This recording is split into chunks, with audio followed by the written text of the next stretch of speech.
Hello বন্ধুরা, কেমন আছো সবাই? আশা করি ভালোই আছো। আমরাও এখানে ভালো আছি। তো দিনটা ছিল শুক্রবার, আমাদের একটা বিয়েবাড়ি ছিল। তাই যে সবাই মিলে বেরিয়ে পড়েছি বিয়েবাড়ির উদ্দেশ্যে। তো বিয়েটা ছিল আমার শ্বশুরমশাইয়ের এক বন্ধুর ছেলে।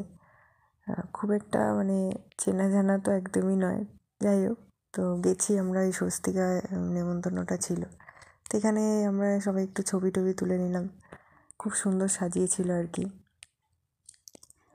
তো এই যে আস্তে আস্তে শাশুড়ি মা এগিয়ে যাচ্ছে গিফটটা দেওয়ার জন্যে। বললাম যেহেতু একটু অচেনা অচেনা বিয়ে বাড়ি, তাই ওই আর কি নিজেরা ঘুর ঘুর করছিলাম যাকে বলে। তো এখানে সবাই মিলে দাঁড়িয়ে একটু স্ন্যাক্স খাবো বলে ঠিক করছিলাম। এখানে মেয়ে, ওর বাবা সবাই মিলে এখানে দাঁড়িয়েছিলাম। আর এখানে এত আলো ছিল, সেই জন্যে এখানে ভিডিওটা একটু এরকম লালচে লালচে লাগছে। তো ওই আর কি ঘুরে ঘুরে দেখছিলাম। কাউকে তো সেরকম চিনি না, তো নিজেরাই যেভাবে দাঁড়িয়ে একটু বোকা বোকার মতন দাঁড়িয়েছিলাম যাকে বলে।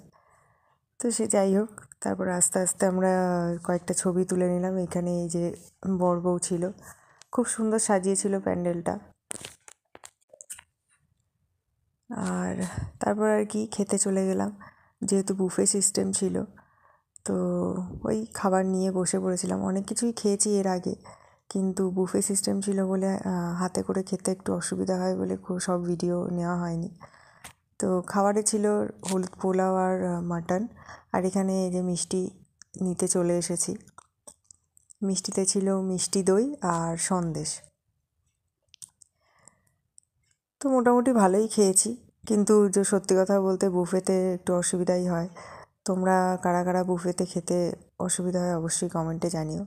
এই যে এখানে বসে দই খাচ্ছিলাম, তো আমাকে আমার হাজব্যান্ড ভিডিও করে দিচ্ছিল।